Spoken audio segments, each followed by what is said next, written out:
Yo, what's up, guys? We're back for another week of breakdown and predictions. This week, it's for UFC Nashville. We're going to the South here. We're going to have Cory Sandhagen taking on Rob Font, and that's going to be a hell of a main event. We're coming off a really amazing card last week, especially the way Justin Gaethje ended it. So it's a tough act to follow, but that's what is going to be going down on Saturday night.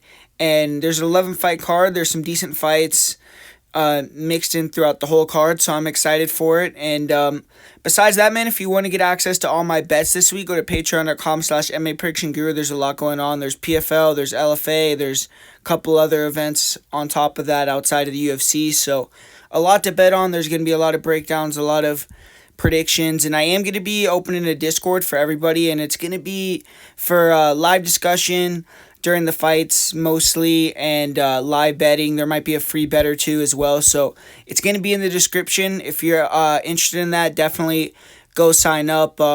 It's free, and it's going to be a good community over there, so I'm going to try to start that up on Discord. Go check out the description. And besides that, man, hit the like button on this video, put some comments down below. Let's try to keep the interaction going and keep it high. And I'm feeling pretty confident about some of the plays that I have on this card. I think it's a card that it's going to be limited in terms of the amount of bets that I do have, but I am confident on the ones that I placed. And I'm feeling good, man. I'm feeling like we're going to have a great end of the year, great summer. And we got Dana White Contender Series starting next week. That's always been one of my things. So, yeah, man, I'm getting pumped up, excited for the rest of the year. And let's get in this first fight of the night here. We got Osbourne. He's going to be welcoming Almabaev to the UFC. And Osbourne, this is a difficult task. I mean, he's had 7 UFC fights before. This is going to be his 8th fight with the company. So he is a very experienced guy, but he's facing an opponent with an impressive record that's fought good opponents and looks like the real deal, but doesn't have a name, and it's his first UFC fight. So it puts Osbourne in a bad spot where a win doesn't do much for him, outside of maybe some hardcore fans, and a loss really puts him down. And he's 31 years old, so definitely can't afford to take a setback here. This is a big fight for him. If he wins this one, he might get another shot at a top 10 guy. He's already had a couple chances where he fought Tyson Nam, he fought Manel Cape, he fought one other guy that I'm forgetting, Kelleher. All those guys have been ranked at one point, and he couldn't get the job done. So he's trying to work back towards that. He is coming in off that win over Charles Johnson, which is a respectable victory. And Almabaev, he's another one of these new UFC flyweights on the scene. Recently, he hasn't been like a ton of flyweights being signed, but I feel like there's been more than usual. And there was Azat Maxim, who's also from Kazakhstan, that just recently fought and won against Tyson Nam. Even though that fight was very close, we're seeing some of those guys from that scene being brought over here. And Almabaev's on a 13-fight win streak, and he doesn't have a padded record either. A lot of his opponents have had pretty solid records, even if you could say they haven't beaten the best opponents themselves. And he beat a couple UFC veterans as well, so he hasn't beaten world beaters. And I do think Osbourne, having 7 UFC fights, it definitely isn't an easy first opponent, but it isn't anything that Almabaev hasn't seen before. But this is going to be his first time fighting in the U.S., so that's going to be a pretty big adjustment. He also is coming in here on fairly short notice, along with it being his first UFC fight. So there's some reasons why I could see why some people would like Osbourne in this fight. But as far as how these two match up on the feet, Osbourne should have the edge. He's going to be the bigger guy. He's cleaner, more defensively responsible. He is, I believe, the heavier hitter too. And Almabaev, he's a wrestler. He has striking, but he likes to throw overhands, uppercuts. He'll mix in some spin kicks, and he's fast, but he leaves his chin out there. He doesn't really move his head, and I feel like early on, Osbourne is going to have a chance to counter and hurt him. Osbourne's faster, more fluid, and bigger. Like I said, taller, longer. He throws straight punches down the middle, and I feel like Wrestling-wise, though, Almabaev is a beast. He's super strong. He has a really good single leg. He gets in deep, and he can slam guys with singles and doubles, and good chain wrestler, good scrambler. Relentless guy, too. He'll go for a lot of takedowns. Sometimes he doesn't really set up the takedowns that well and needs to do a little bit better job of that against Osbourne, but if he could take Osborne down, I think he could start to wear on him a little bit. And when he gets it to the ground, he likes to take the back if he can, but he'll also have no problem just controlling you and holding you down. So he has kind of a style where it's hard to beat him by decision, and then when you get desperate to stand up, he can rear naked choke you. And he has a good jiu-jitsu background. I believe he was a Kazakhstani jiu-jitsu champion. And Ode Osbourne, he is a guy that, has improved his wrestling quite a bit and even showed off the offensive wrestling against Charles Johnson. I don't think he should wrestle in this fight, but he needs to have his takedown defense, his get-ups as good as ever. He was training for Denise Bondar, and he's training in Vegas with some good bodies. So this year, he's had a heavy emphasis on takedown defense, hopefully, and Osborne, though, his last fight, he got really tired, and I feel like if this becomes more of a grappling match, Almabaev's gas tank is going to be a big factor. It's a fight that could go either way to me, just because I think Almabaev has a lot of firsts, like short notice, first UFC fight, first fight in the United States. It could be a letdown spot for him. He could look flat, but I feel like Osborne, on the other hand, he is untrustworthy in terms of durability. His chin is a little suspect. He's been knocked out 2 or 3 times, and his cardio is bad. And I feel like if you're going to go with Osborne, you have to kind of anticipate he goes out there and can catch that knockout in the first round. But I feel as if it's more likely that Almabaev can avoid that, get a takedown, get Osborne tired, and then kind of snowball downhill from there. So personally, I'm leaning towards Almabaev getting a finish in the second or third round. And I was looking at fight doesn't go to decision as a potential bet, but they got that at minus odds. It's not even plus money, so not really interested in that unless it hits plus money. And then I feel like it's a fight where you could potentially live bet right now if you're really confident in Almabaev. Maybe you could bet on him, but I feel like it's a little risky just because if he can't get the wrestling going, it's going to be evident early that Osborne's probably going to take the fight and maybe even stop him. But if he can get a takedown on Osborne, and let's say Osborne starts fast, then you could lay some money down on Almabaev because you could see Osborne slow down the stretch. So I'm going with Almabaev. I'll say it's a third round submission, and I just can't trust the cardio of Osborne. I feel like Osborne, if he comes in looking really on point and has his cardio really good, he could pull the upset, but it's a lot to ask, and I'm going to say Almabaev gets the submission victory here. And the second fight of the night, we got a great matchup here. At another flyweight fight, we got Cody Durden. He's going to be taking on Jake Hadley. And Hadley, he's an English prospect, and he's kind of worked himself back into the position that he was in before he debuted. He lost his debut, which dropped his stock quite a bit when Al Nascimento decisioned him, but his last 2 fights, he submitted Candelario in the second round in November of 2022, and then earlier this year in March, he knocked out Malcolm Gordon. So he's getting to switch up an opponent here. He was supposed to fight Tagir Ulanbekov, who also is a heavy wrestle first fighter, so Hadley should be pretty prepared for what Cody Durden is going to bring. But Cody Durden has proven himself to be one of the best wrestlers in the flyweight division. He's on a 3-fight win streak, and he earned himself a big win his last fight over a former LFA champion in Charles Johnson.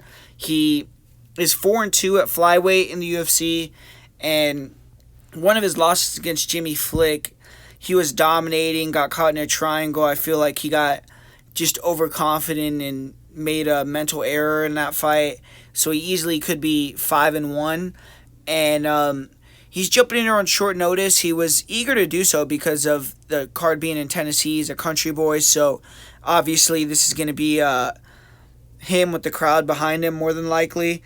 And he's also expecting to, if he goes through this fight and nothing happens, fight again on September 23rd against Bruno Silva. So if he can come out of the Hadley fight unscathed, he's going to pick up 2 paychecks in quick succession. And he's the underdog, so he's going to have to prove the odds makers wrong yet again. But he's been the underdog in the majority of his UFC fights. And his opponent, Jake Hadley, style-wise, he's a very aggressive guy. On the feet, Hadley stands tall. He likes to pressure. He bounces in out of range. He has a good jab, good rear cross. 1-2s are fast. He's accurate. He's powerful. And he throws nice kicks, too. His leg kicks are probably going to be a big part of the game plan in this fight. He has good kicks to all parts of the body, though. He'll attack the body really effectively. He, in his last fight, landed a right hook that shut Malcolm Gordon down. And he needs to set up his kicks here, work the leg kicks before the body kicks, because against Al Nascimento, he did get taken down in the first round early off of a body kick. And, what Hadley needs to do in this fight is keep it standing. He needs to cut the cage off, back Durden up, and work his boxing. Defensively, his offense is his defense. He doesn't really move his head. He stands tall, which leaves his body there to be hit. But he's a big flyweight. He's durable. He packs power. So he almost invites taking a few to land his own. And in the pocket, he's really good at staying calm and picking his shots, going body head, and usually he can get the better of that. Cody Durden is a guy who has a lot of knockdowns and even knockouts, though. So Hadley has to respect Durden's power. And Hadley is a solid wrestler. He's a really good grappler. He trains out of one of the better grappling gyms in England. He's been able to out-wrestle and submit some UK fighters. He has a fast single, pretty good double. Top control is really good. Heavy top pressure. He likes to get to the back mount, and when he can get there, he'll flatten guys out and try to take the neck. He has questionable defensive wrestling, though, and really hasn't faced too many wrestlers or too many guys that have pedigree in amateur wrestling like Cody Durden does, so this is going to be a good test for him. He has shown a good guard and good flexibility. He'll go rubber guard and try to hit omoplatas or go-go platas, and he has good triangles, arm bars. We've seen him hit a triangle off his back in the UFC already, and he has great flexibility, so he can use submissions to sweep really effectively as well.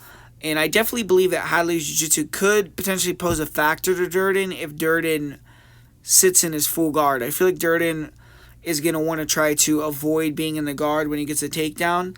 But if you watch Hadley's fight with Nascimento, Alan Nascimento, who's another very high-level grappler, Hadley did give up the double legs very easily, and I feel like Cody Durden's wrestling is on another level than Nascimento's. But as far as the grappling went, Nascimento was able to defend the submissions. He did get swept in the first round, but he reversed right back, and Hadley made some basic mistakes. Like, he was too hasty going to the back a couple times and got reversed, and was too patient and spent too much time kind of hunting for submissions off his back. And he needs to use that experience for this fight to get back to his feet and not have so much faith in his jiu-jitsu, because maybe he could catch Durden, but, it's unlikely you're going to catch very many guys, playing guard at the UFC level.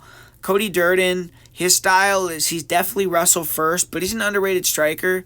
He's improved his composure and his defense, and he's getting better with his hands. He's always had power, and fighters have to respect his wrestling, so when he feints the level changes, he can come in and land the uppercuts, land the overhands, and he has power. I mean, the guy can hit hard. He also closes distance quickly, and he's improved his jab, and he also throws some decent kicks, straight punches a little bit more than he used to.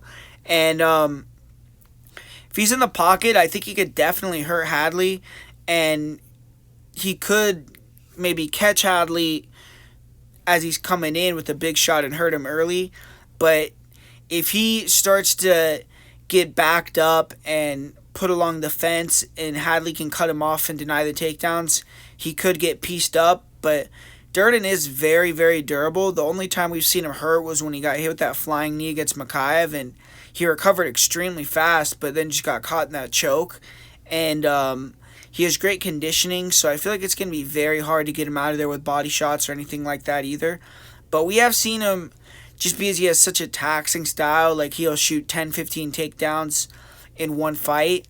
He can slow down a little bit, but his opponents are also going to slow down with his pace. And he's an elite wrestler, extremely fast level change, a lot of different finishes. He can chain wrestle. He's super gritty. When he gets on top, he's aggressive with the ground and pound, good back takes, good back control. He does a good job hitting mat returns, tiring guys out, wearing them like a wet blanket. And he should have a huge advantage in the wrestling, in my opinion. But he can't panic and shoot bad takedowns. He still needs to set them up. Hadley will try to attack the neck if you shoot in with sloppy shots. And he just has to respect the guard of Hadley. Like his last fight with Charles Johnson, he did a really good job of getting to the back and slamming and then kind of working from that wrestle ride position, hitting mat returns, avoiding being in the guard. And if he could do that in this one, that's going to be what he has to do, because being in the guard of Hadley is definitely the worst position to be if you're on top for Durden, and staying out of it, grinding on him is going to be where you win this fight. And I'm not saying that he can't win the fight by getting in Hadley's full guard, defending the submissions, and then beating him up, but it's just a little bit more risky. And Durden has to come to submission a couple times before, so he has to be aware and locked in. But I feel like he looked really good in his last fight. He went and started training in ATT, and it's an awesome matchup, man. I'm glad Cody Durden is a gangster, and he decided to come and save this matchup, and he really should be ready to go, because he's been in Florida training in ATT, and he's someone who wants to get into the title picture. He's always working, staying ready. Both fighters have path to victory here. If Durden can use his up-down style, feint the level changes, come over the top with heat, and get Hadley's respect with the hands, then take him down, push the pace, he can use his wrestling and secure the win. If Hadley can sprawl and brawl, rip the body, put the pressure on Durden, he could tire him out and eventually take him out. But Hadley, if he's taken down, he needs to use jiu-jitsu to get up, not try to submit. Maybe submit early, but if the submissions aren't working and you see that, don't really burn a whole round trying to get a submission. For Durden, I would try to get takedowns, like I said, where you're landing in that wrestling right position, or you're getting to the back from standing, or slamming and landing in side control. Try to avoid being in the guard. Cardio-wise, I would say both guys have elite cardio, but Durden is a little bit more active. And I feel like Durden is going to show Hadley he needs to go and work on his wrestling just that bit more. Hadley's consistent with basic effective striking, but I don't think he has the wrestling defense to stop Durden from taking him down, and I think he's going to fall victim into believing that he could submit Durden, which is going to let Durden get Hadley tired and drain the clock. And I think the striking will even up after that too, and I feel like Durden is going to be on the gas, on the wrestle gas the whole fight. If Hadley isn't infatuated with the takedown early, though, I wouldn't be shocked if Durden clips him and knocks him down, puts him on alert, or even knocks him out. I feel like Durden can match Hadley in the power perspective in this fight too. And he's training with excellent flyweights like the champ Pantoja, so he should be ready for that submission game. And his cardio, he could shoot 20 times a fight or more. I feel like Durden is going to get the upset here. I think he's going to come in here, he's hungry, he's going to be having the crowd on his side, and I think he's going to use that American wrestling to pick up the victory. And this next fight, we got Jeremiah Wells. He's taking on Carlston Harris, and Wells is looking to make it 5-0 in his first 5 UFC fights. Not that many people could say they've done that, and he's shown power, grappling, and now in his last fight, he showed all of that and heart and conditioning, so he has it all. And he's 36 years old, so time is of the essence, and a win over Carlston Harris, to me, would guarantee a top 15 fight for him, or at minimum a marquee name. So this is that make-or-break fight for him to break through to the other side. And he's already proven his worth. He's beaten guys like Warley Alves, like Court McGee, beat a solid prospect like Semmelsberger. So now if he could take out Carlston Harris, whom you could argue is in a similar position to Wells, he can't really be denied a step up in competition. Carlston Harris, he made his comeback in exciting fashion in March. He beat Jared Gooden, and it was a pretty one-sided fight. And before that, he took a year away after his loss to Shavkat. In the UFC, he's 3-1, and he hasn't had as hard a road as well as all his opponents who he's beaten are no longer in the UFC. But he did beat Sanganai, who's done well in the PFL since getting cut, and he did share the octagon with Shavkat even in a loss. But prior to the joining the UFC, Harris didn't pad his record, so he has probably better wins outside the UFC than he has inside the UFC so far. And like Wells, Harris is also 36 years old, so he needs to get back to his winning ways and get back to that momentum. He's won one in a row here. If he can win another one, maybe he could be in that position where he's getting another Shavkat type opponent next. And I feel like it's another fight that could go either way. On the feet, Harris, I'd say overall is better. He's more diverse. He has tricky 1-2s. He has a weird kind of slapping type of right hand, but it's effective. And he throws more kicks. And I would say Wells isn't the most technical or greatest in the stand-up, but what he does possess is speed and power. His footwork is also on point, so he uses that being the shorter guy to get inside and land that left hook or big hooks in succession. You'll rip the body, and power-wise, Wells has a big advantage. Both fighters actually do have power, though, and both fighters are there to be hit and have questionable chins. So a knockout, I think, is a big possibility in this fight. I do see Wells being the more durable fighter. He's never been finished with strikes, and even though his last fight he got hurt really bad a couple times, Carlston Harris has been knocked out before. But I think Harris will have more volume if it plays out over 15 minutes on the feet. But I feel like if it is a purely stand-up fight, someone will probably get finished. Wrestling, grappling-wise, both fighters have great attributes. Wells is the more active offensive wrestler, and he uses his speed and explosiveness to get inside, get the body locks, and get guys down, and extremely strong so he can manhandle people, and he has exceptional cardio so he can wrestle for 3 rounds. On top, Wells has good control, and he holds fighters down effectively. If they give their back, he has 4 rear naked chokes. I haven't really seen Wells off his back or out his takedown defenses, so I don't know if Harris is going to test his wrestling, but Harris does have a good double leg. I feel like Harris is more active on top. He's aggressive with his transitions, and Harris has pretty good control when he can get on top in his own right. So it would be interesting if Harris did try to take down Wells. And when opponents try to take down Harris, he has good takedown defense in general, and you have to be very wary of the way you shoot in on him because he has really nasty front chokes. He has been put on his back before where I've seen him get taken down and bounce right back up, and he showed good takedown defense and ability to stand back up to his feet against Shavkat. But I'm going to go with the Wells. I'm going to say he wins by first round knockout. I feel like Harris is more dangerous and well-rounded, but Wells is just an athletic freak, and I think that early on Harris is a little bit loose with his guard and defense, and I think Wells is going to hit him with the left hook and knock him out. And this next fight, this is another great matchup here with Phillips taking on Raoni Barcelos, and another short notice fight, but great fight here. The shine is definitely kind of came off Raoni Barcelos, though at this point he's 36 years of age, and you have to wonder how much tread is left on the tires for him. He's kind of been showing some chin issues. His last fight he got knocked out with a kind of glancing shot, so I feel like his chin is very suspect at this point.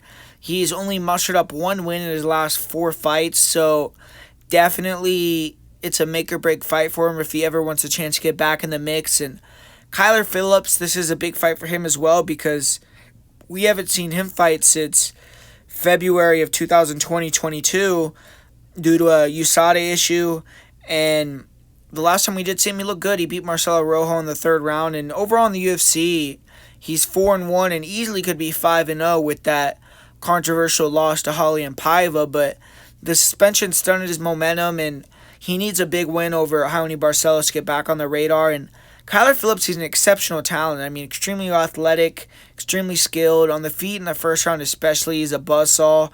Throws a wide arsenal of attacks. He's super aggressive. Throws fast hand combinations, good spin kicks, nice flying knees, elbows.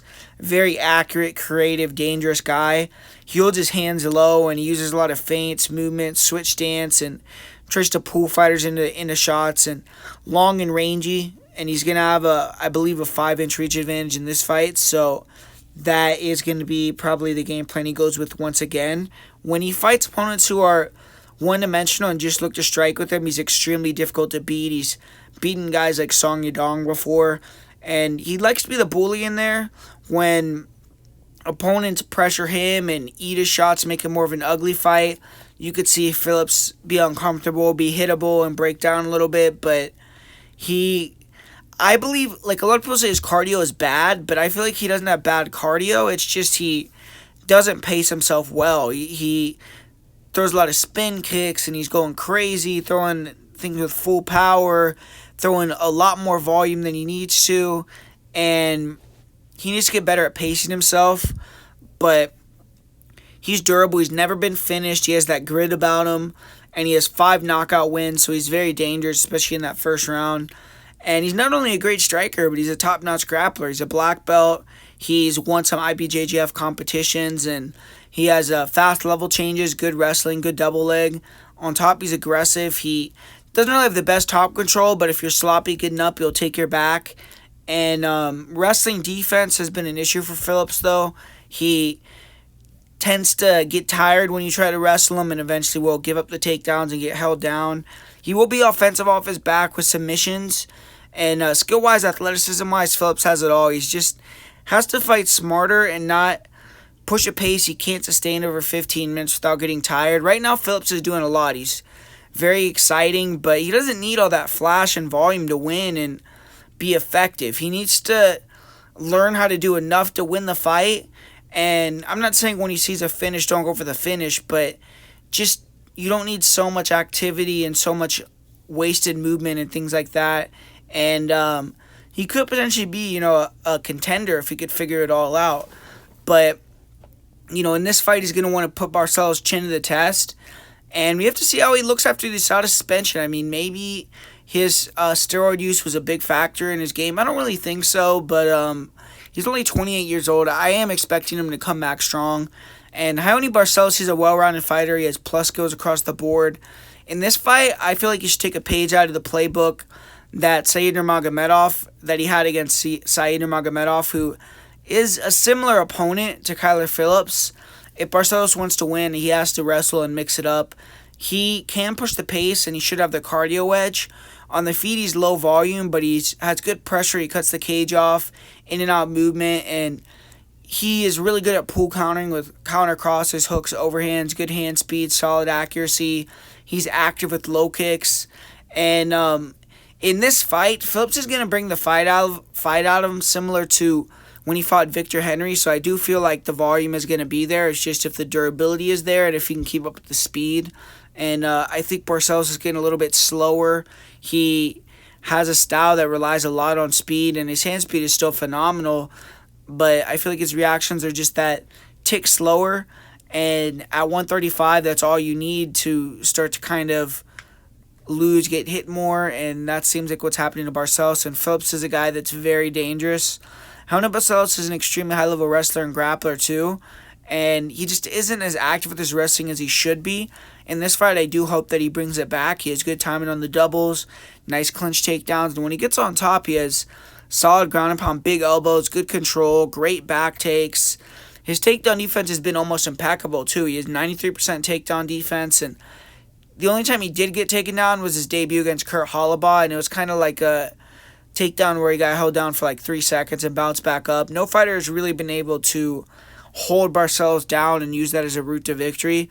Cardio-wise, Barcelos has awesome cardio. He fights at a very steady pace. And he's going to have to pressure, try to cut the cage off, stay in the pocket, make it more of a brawl, but keep it a technical brawl, mix in takedowns, push the pace. And if he can do that, he could get the upset. For the most part, Barcelos' defense is on point. He just can't get hit clean too many times in this fight because I do feel like he'll go out. But Both these guys are super skilled. I feel like Barcelos is the better fighter just because he's more steady over 3 rounds. He's the higher fight IQ. He's just old, though, man, and his chin is going. And after the knockout that he just took, he could look gun-shy. It could be damaged goods. And I'm going to lean Phillips here slightly just because of all of that. And I'm going to say he wins via first-round knockout. But I do see this as a closer fight than the line indicates. I think that Barcelos is the value side. It's just tough to trust him with his chin and everything like that. So I am going with Phillips as the pick, and I'll say he gets the knockout. And so for this next fight, we got 2 veterans that have established their brands as all-action fighters, and Billy Q, Damon Jackson. I mean, when Billy Q walks in the octagon, you know you're about to witness a crazy fight. And he's coming off a pretty bad loss, though. He was calling out Edson Barbosa for a long time. It seems like everyone at 145 that wants to move into the rankings sees Barbosa and wants to call him out because they think he's older and damaged goods. But, man, I mean, he got knocked out cold courtesy of a vintage Edson Barbosa knee. And mentally, that had to have taken, a toll on Billy because not only was he knocked out, but he worked really hard to get into that top 15 position, and it all came crumbling down pretty quickly there. He still fights the youthfulness about him, but he's 34 years old, so he can't afford too many more setbacks, and this fight with Damon Jackson is a must-win for him. Damon Jackson is in a similar situation where previous to his last fight, he had won 4 in a row. He worked himself into the rankings and got to face a established ranked guy in Dan Ige, and that was in January, and he got knocked out as well. Pretty bad knockout. And Jackson's also 34, so he can't afford to mess around either. So both these guys are coming in here in a must-win situation. You know they're going to be well-conditioned and put it all out there. They always do. And they have a completely different style that it's going to be fun to watch because it complements, it makes for a good fight with how these guys match up. We got Billy Q, who is kind of a brawler, comes forward, and his striking can be a little bit sloppy. Like, he can throw a lot of looping hooks, and he doesn't throw that many straight shots. I feel like if he straightened it up and became a little bit crisper of a striker, he could be more effective. But he has nice kicks and great durability. Like, I see people question his durability, and now it's a little bit questionable after the Barbosa knockout, but historically he's been able to take shots, keep coming forward, and he can get hurt, but he can eat it. He tends to kind of usually start slow and then pick up as fights go on. Like, he gets dropped a lot and then he'll get back in it and win the fight. And I feel like in this fight on the feet, there isn't going to be as big of a threat of a knockout or anything like that. Maybe you have to be a little bit wary of the knees up the middle from Jackson, front kicks and things like that. But he's not going to really knock you out the punches. And I think Billy Q is going to be a lot faster. And if he could defend the takedown to keep it standing, he'll get the knockout. I definitely feel like Jackson's chin is just not what it used to be, and I think Billy Q is striking is just on another level in comparison to Jackson, who has okay offensive striking. He's long, and he'll throw those knees, front kicks, straight punches, but just isn't defensively that good, isn't comfortable on the feet, and he wants to get it to the ground. And Billy Q has had issues with takedown defense. I feel like his takedown defense isn't the greatest, but I do think he's worked a lot on that. His last fight, he was going for a lot of takedowns, and that's what ended up getting him knocked out. But I think that working on the wrestling offensively probably did help his defensive wrestling as well. And his grappling is good. His jiu-jitsu is good. He has good ability to use his black belt to work back up to his feet. It's just Damon Jackson, if he takes him down, he can get to the back. He could backpack him and steal a round or two, and that's how Jackson could win the fight. With Damon Jackson, he's a leech on the ground. I mean, they call him Damon the Leech Jackson for a reason. He gets a hold of you.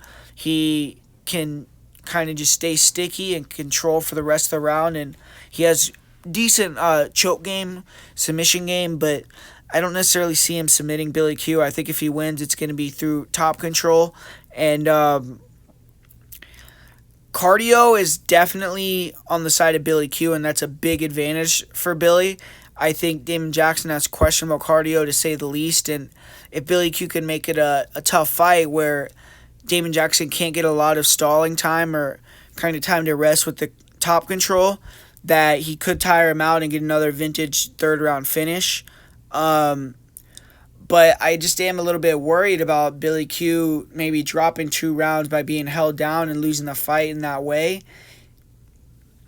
I'm going to go with Billy Q, though, just because I feel like he has more paths to victory. I think that his grappling is going to look leveled up, and I feel like I just can't trust the chin of Damon Jackson. I think he is very ripe to get knocked out at this point in his career, especially after getting knocked out in his last fight like that. So I'm going to say Billy Q gets a third-round KO TKO. Maybe Jackson will win the first round. I think maybe he'll start well in the second, but get clipped and get hurt and then start to shoot bad takedowns, show signs of fatigue, and then Billy Q finishes him off in the third. So give me Billy Q, third-round finish here.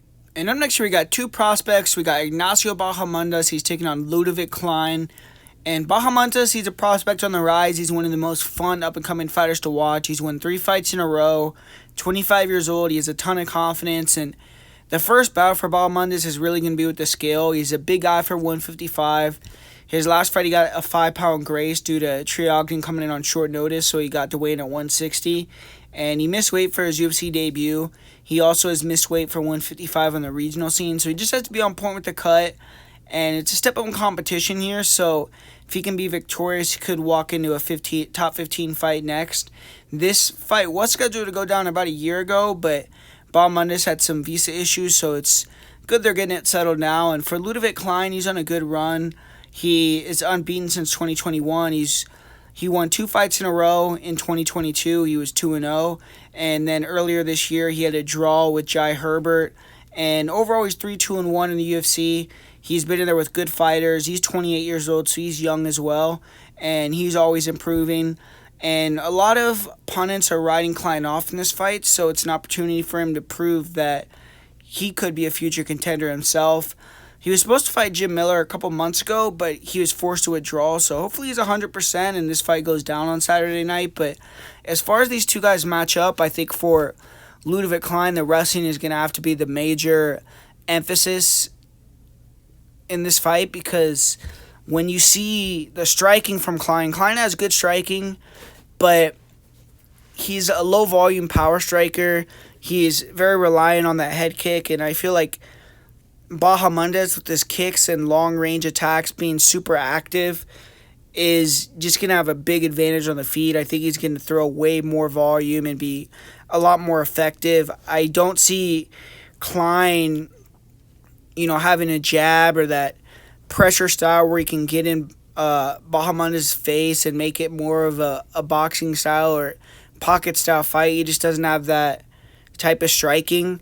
We saw in his last fight with Jai Herbert, he struggled with the range and the length of strike of Jai, and I feel like if he struggled with that against Jai, it'll be an even bigger issue against Ignacio. The only thing with Ignacio is he does leave his chin out there a little bit, so against a guy that is good at finding the chin and hits hard, just be diligent with your defense, a little bit better with the head movement and things like that. But I feel as if Ludovit Klein is going to try to wrestle more, and he's going to be dominated on the feet for the most part.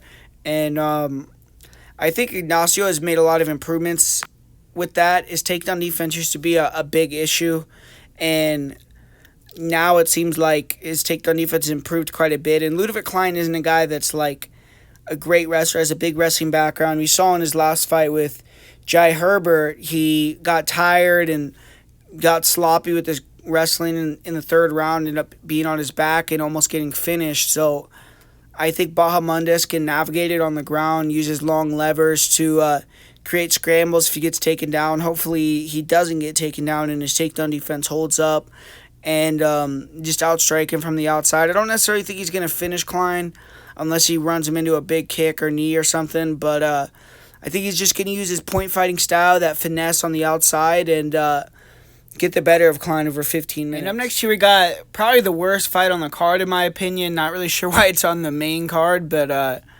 Tanner Boser taking on Aleksa Camur. And Tanner Boser, his career's kind of been in a free fall since 2021. He's 1-4 in his last 5 fights. He dropped down to 205 for his last fight, and it was kind of a disaster. He got finished early in the first round, and he is, I believe, on the final fight of his contract. Actually, I know that for a fact. I heard him talk about it. So he has to win here to retain his job and re-up on another contract. So he has a lot of,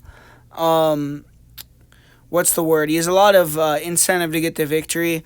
And for Aleksa Camur, we've seen Camur in the octagon, but it hasn't been 2 years. He suffered an injury heading into his fight with John Alon, which was November 2021. And I believe he had some nerve issues in his elbow that was causing atrophy in his hand, and it would seem like a pretty serious injury, but he's fixed it up now, and hopefully we can expect a better version of Camur on Saturday night. Camur has to bounce back. He has 2 losses in a row, so if he loses this one, I think he'll be out of a job, but he's 27 years old, so he could have improved during this layoff, and he still has a lot of tread on the tires if he does come back and, has been in the gym working.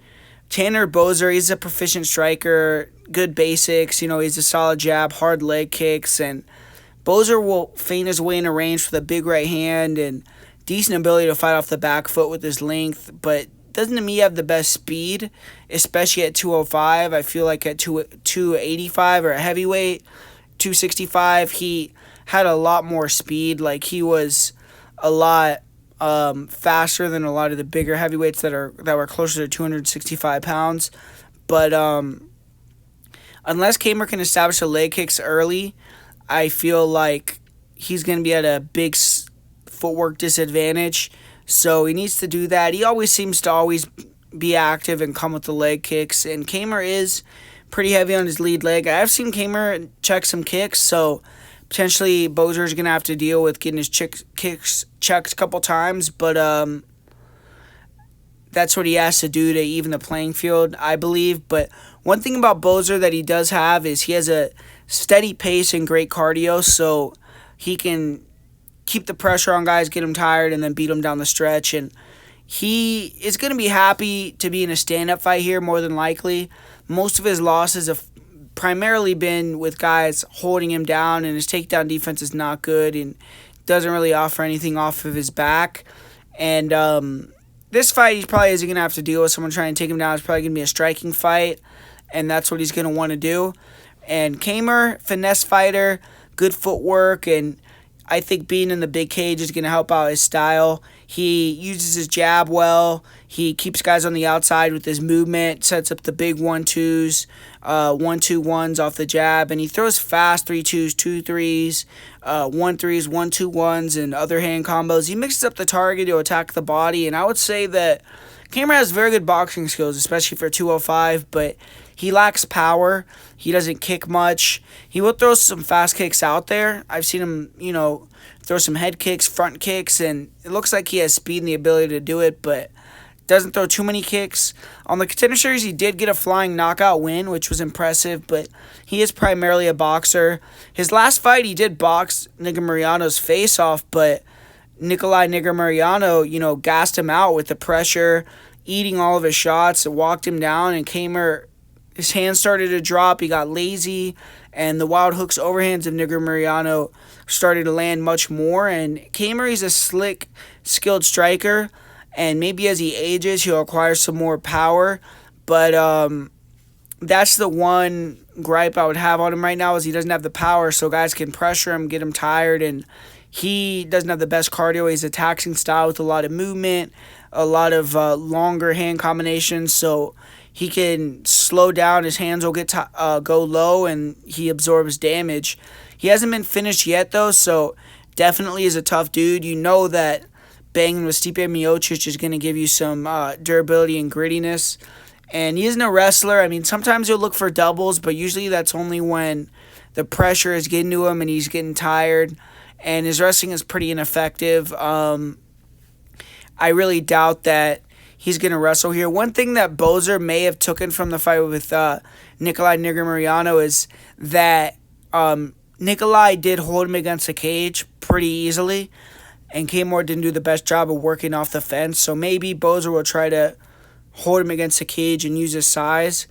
But I personally, honestly, I see this as an easy fight for Camur if he has made the necessary adjustments as far as cardio and maybe getting a little bit bigger for the weight class. He's the faster guy. He's the better boxer. He's more dynamic, clean striker.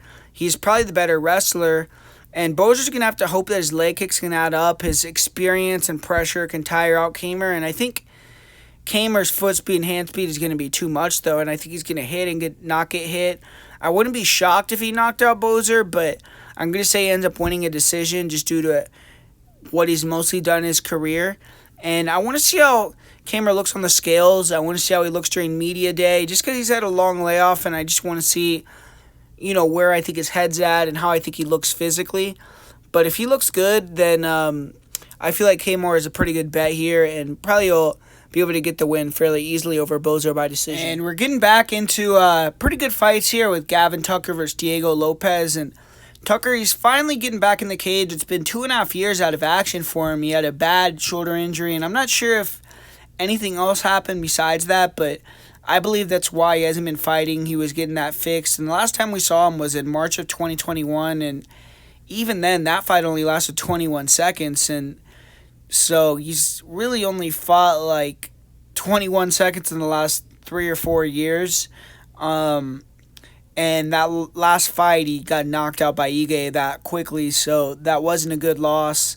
He was on a 3-fight winning streak before that. He beat Billy Q, so he was on a good run. He was in contention for the top 10, and he's 37 years old now, so almost 3 years since that last victory, and he has to start all over again. He isn't ranked or anywhere close to the rankings, so this fight is going to show whether he's coming back for a paycheck or he's coming back to really try to get back to where he was before and try to get ranked and get some big fights again. So it's going to be kind of a first impression for Gavin Tucker.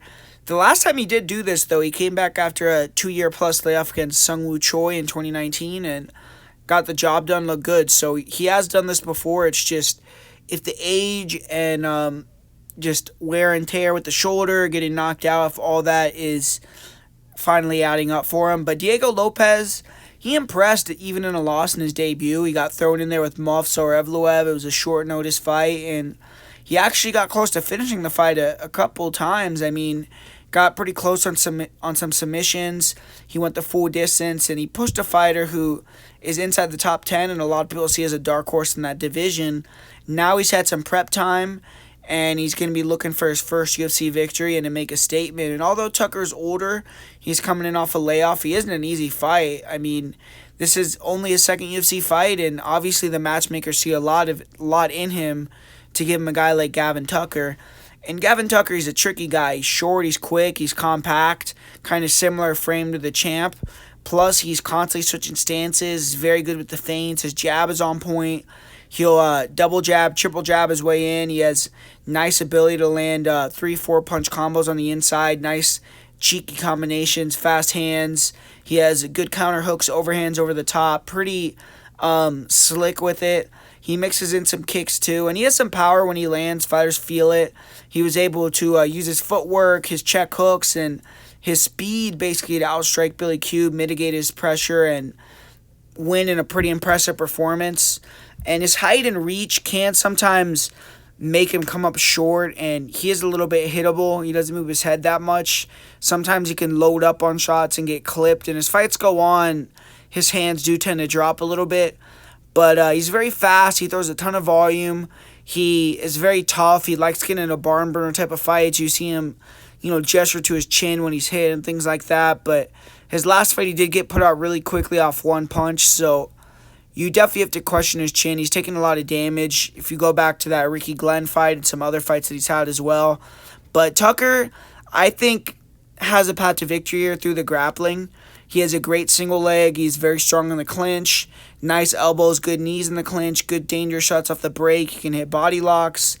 And his takedown defense is pretty good too. He can reverse takedowns and get on top. And when he's on top, he has pretty good top control, back takes, rear naked chokes. He's a Renzo Gracie black belt. And he pushes a really high pace. And he has good cardio. But he does tend to slow down a little bit. He's getting older, so I question, how good a shape he's going to be in for this fight. But Lopes is a guy that he tends to enjoy being on his back, playing that guard game, and we've seen him lose twice at the UFC level once on the Contender Series against Joe Anderson Brito, and then against Movsar Evloev, hunting submissions off his back. So Tucker, if he could take him down, defend those submissions, that is the path to victory. And I think Tucker's game plan on the feet should be attack the lower half of Lopes, kick his legs, go to the body with punches, and when you're sweaty and feel Lopes is more weathered, then take Lopes down. But Diego Lopes, he's a dangerous finisher. On the feet, he's down to brawl, and he's significantly taller and longer in this fight. He likes to throw the 1-2s and straight punches down the middle. He throws nice uppercuts, big hooks. He has good counterpunching ability and good hand speed. Okay front kicks. Tends to try to force a war and could take it plus give it. If this fight stays standing and Lopes can make it a dogfight, I think he's going to get the better of that. And he needs to be aggressive, ready to take some to give some, match the volume and aggression of Tucker, and try to time him, intercept him coming in with a straight shot, and knock him out like we saw Dan Ige do. And Diego Lopes is a submission artist. A majority of his victories are submissions. He uses his link to get the body locks. He could circle to the back. When he gets on top, he has good control, solid submissions. His back takes and back control are on point. And he brings the pressure and that kinetic pace, so it tends to make fighters want to shoot takedowns on him, and he can make them shoot bad takedowns, snatch the neck. He's also very active off his back with arm bars, triangles, leg locks. And like I said, though, he's had 2 fights where him being comfortable off his back has cost him decisions. So against Gavin Tucker, he needs to be a little bit smarter with that. I think it's definitely going to be hard to submit a Renzo Gracie black belt off your back. So that's probably not going to be the way to go. I think he's going to want to use those submissions to get back up to his feet and try to land the knockout.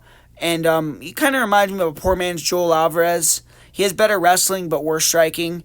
And in this fight, he needs to use his straight punches, try to catch Tucker coming in like Dan Ige did, like I said. And if he can get to the back, that's another position where I think he should be effective and should be able to control. Personally, I think Tucker, if he was active and a little younger, I would pick him here. But I'm going to go with Lopes. I'm going to say he gets the knockout. I think his length, his straight shot counters are going to land and close the show. I see why it's close on paper because Lopes is plotty. If Tucker comes on point, he could dance around him, stick and move, and then get the takedowns and get the victory. But I'm going to say that he catches Tucker late in the first round or in the second round, puts him down, and kind of takes away the fun of the comeback from Tucker, gets his first UFC victory, and shows that he's UFC level. In this next fight, this is one of the toughest fights to predict for me on the card. We got Dustin Jacoby and Kenny Nzechukwu, and it's a battle of 2 guys kind of going in opposite directions, with Jacoby a little bit older now at this point. He's been in the game for a long time. This is his second stint in the UFC, and he was riding a lot of momentum. I believe he had won 5 in a row, and then he had the controversial loss to Khalil Roundtree, where most people believe that he got the victory. But his last fight, it was a clear loss to Azamat Murzakanov, and now that's 2 losses in a row on his ledger. And he has to win this one, man. I mean, if he loses this fight, he could get cut, and it could be the end of the road for him. And his opponent, Kenny Nzechukwu, he has always shown flashes and promise, and there have been rumblings. Like, I remember back in the day, Saif Saud said that Kennedy is the most talented fighter in the gym and things like that. So, coming out of Fortis, that's a big thing to say. And now it's coming to fruition in the octagon. Like, he's gotten some nice finishes. He beat Devin Clark his last fight, and he's on a roll. He's won 2 or 3 in a row. He's a young guy, so it's a battle of a young prospect coming up, taking on the old veteran on the way down. And is Jacoby going to be able to turn it around and get the victory over a guy that I think is a very easy and winnable matchup for him, or is it just the end of the road for Dustin Jacoby? That's kind of the question that we're going to see answered here. As far as how they match up, I think Jacoby on the feet is way better. Like, he has the Glory kickboxing background. He's a lot higher volume. He throws a higher array of strikes. His footwork is significantly better. He moves. And in this fight, he's just going to be, in my opinion, what he should do is stick and move, man. Stick and move. Try to, when Kennedy pressures and uses those outreached hands and things like that, play with the hands, maybe throw some elbows over the top on the inside and things like that, but try to keep it at range, stick and move, use your speed, and touch Kennedy, get in, get out, and maybe if you're having some issues, you could clinch him or try to take him down, but I really wouldn't do that because what he likes to do and what he's gotten a lot better at is the grappling and wrestling, but he is a huge guy. He has like 6'5", 83-inch reach, and usually Jacoby's the taller, longer guy. This one, he's not going to be, and he tries to cut the cage off, close the distance, stay showed up, stay really defensively responsible, not get hit much, and then when he gets in range and feels like he can let go and connect, he'll throw his straight shots, he'll throw his uppercuts, and he has huge power. When he can land on you clean, he can knock you out. And one thing about Jacoby is recently his chin has not looked the best. He's been getting hurt, and I would still call him extremely durable because he's barely been knocked out in a large amount of fights if you include his kickboxing fights. But he's been getting hurt, and he doesn't want to get hit clean by this guy Kennedy. He doesn't want to get hit throwing a naked kick or something like that and allow Kennedy to advantageously finish the fight like he seems to do in a lot of instances. But Kennedy, he has improved his wrestling and grappling, like I said, or really just his grappling and grappling defense, and I guess his wrestling against the cage and in the clinch. But usually what happens is guys get tired or they get sick of that pressure and they try to wrestle Kennedy, and then Kennedy can reverse it, get the takedown or reverse the clinch, start to put his big body on you, get you to the ground, and when he gets on top, he has effective control and ground and pound. He could finish fights, and he just has very good defensive wrestling at this point, especially in the clinch where he can deny it and then take you down. But he doesn't really shoot takedowns. He doesn't force the clinch. It's nothing like that. It's just if he could back you up and get you tired, then he'll clinch you. And if you can't handle the pressure and you clinch him, he can reverse you and try to take you down. So Jacoby, if he comes in, which he usually does with the great cardio, kicks and moves, leg kicks, jabs, and just doesn't get touched, he could have a very easy 30-27 or even find that shot, slip it in, and get the knockout. But his chin is a little bit questionable for me, and if it becomes a clinch war, then I think Kennedy will get the better of that. Kennedy's the one with the momentum and the confidence, but I feel like Jacoby being such a veteran, I've heard his mindset in interviews and just throughout the years, and I feel like he has a very good mindset for MMA. Like, losses aren't going to affect him too much, but it's just where he's at in his career. This fight's going to show to me whether he's done or not, almost. I mean, I'm not saying he can't stick around the UFC and get some wins, but done in terms of top 15-ish level. But I'm going to give Jacoby the benefit of the doubt. I'm going to pick him to win by decision. I just think that he's the far superior striker, and if he could stick and move, he'll get the job done. Just don't get clipped. Don't be dumb and invite the clinch, and just use your footwork, use the big cage to your advantage, and finesse Kennedy to a decision win. And up next here, we got a great matchup in the co-main event with Jessica Andrade and Tatiana Suarez, but don't really have a lot to say. I feel like it's a very easy fight to break down from a stylistic standpoint. Jessica Andrade, she lost 2 fights in a row. Her last fight, she got knocked out, so this is a pivotal fight for her. You know, it's going to kind of indicate whether she's going to become a gatekeeper or she's going to get herself right back in the title picture, because she put herself in a fight with a bad motherfucker in Tatiana Suarez, who is undefeated, probably has the best grappling in maybe the history of women's MMA in terms of wrestling. Her and Mackenzie Durden kind of duke that out, hopefully eventually, to find out who has the best grappling in the history of MMA. But she is arguably the best grappler in the history of MMA for females, and just has ran roughshod through everyone. I mean, right now the current number 1 pound-for-pound female fighter in the world is Aleksa Grasso, and Tatiana Suarez dominated and finished her. So Suarez obviously had a lot of her career taken away due to injuries, and she came back, got the win over Montana De La Rosa at 125. Now she's down at 115 at strawweight, and she's looking to go on that title run. And beating Jessica Andrade, I think, will either put her in a title eliminator fight or a championship fight. So it's getting Suarez right in the direction where she wants to be.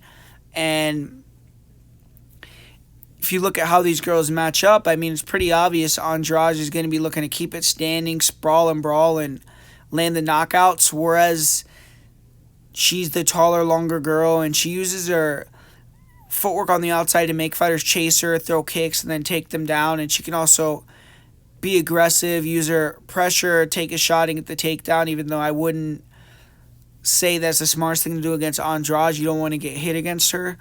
But Tatiana, her wrestling and grappling is on another level in comparison to Andrade. I think if she can get on top of Andrade, she could really dominate, get the finish. We've seen Andrade get finished against Blanchfield. She got finished against Valentina on the ground, and she's been submitted in other fights as well. So I feel like Suarez has a big advantage there.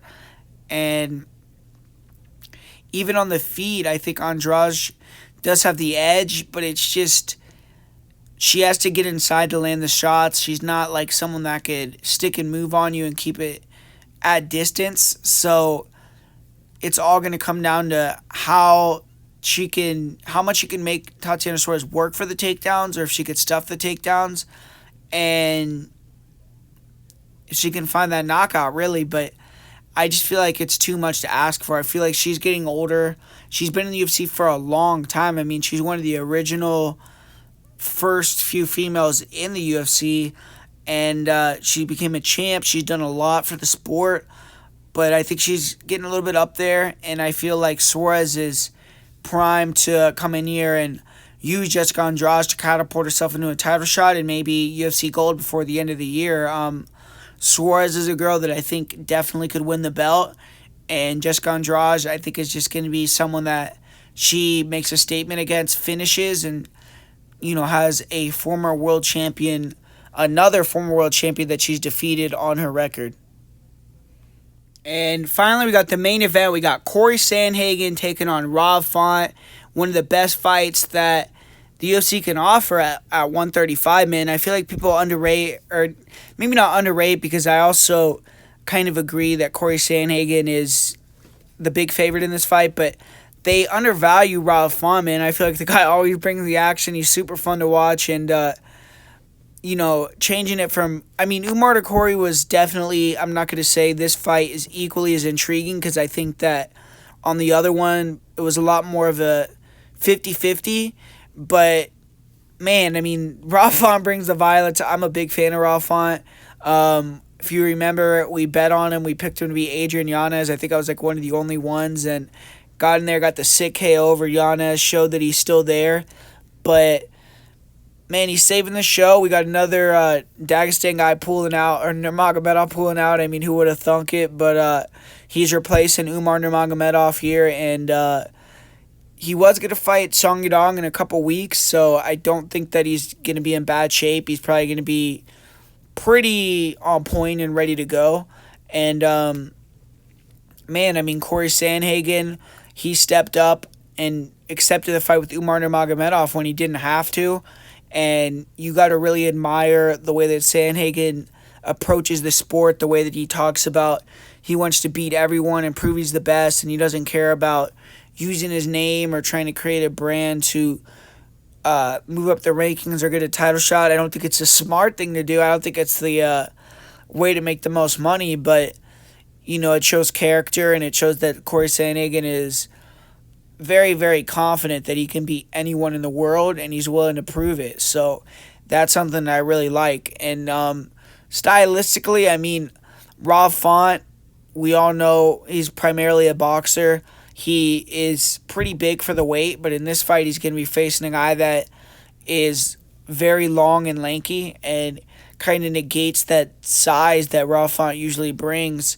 And but if Font can get on the inside and find that jab, start to get that jab going and work the combinations off the jab at the pressure, man, he could beat anyone in the world. The guy is excellent hand combinations. He has huge power for 135, and when he connects, he could put you out. But, he's not coming in here at his optimum. I know he said he was getting ready for Song Yadong, but this fight is going to be at 140, so I just don't know how sharp Hopefully, Ralph Fon's boxing is just sharp as usual, but maybe it'll be, slightly worse.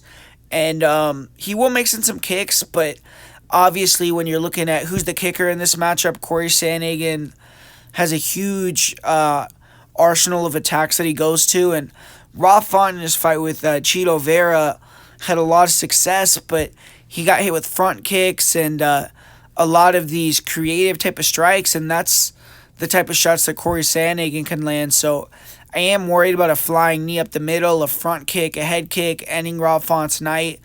But Ralph Font, he's going to have to try to wrestle too. I think his game plan is going to have to be just try to get in Cory Sandhagen's face, make it a war. If he can make it a pocket fight, he's probably going to have the edge there. And then mix in the takedowns. If he can get Cory Sandhagen down, try to hold him down. But I don't feel like he's going to be that effective with the striking. I think Sandhagen's footwork, just wider arsenal of attacks, ability to feint, switch stance, be so creative, control distance so well, straight shots down the middle, and just mixing up the target, body, head, legs, throwing punches, throwing kicks, throwing knees, throwing elbows. I just think he has too much for Font on the feet. And Ralph Font's a super tough guy. He's never been knocked out, but Sandhagen could be the first guy if he can land a slick elbow, slick knee, something heavy. And I am worried about Font's face, man. I feel like taking a lot of facial damage.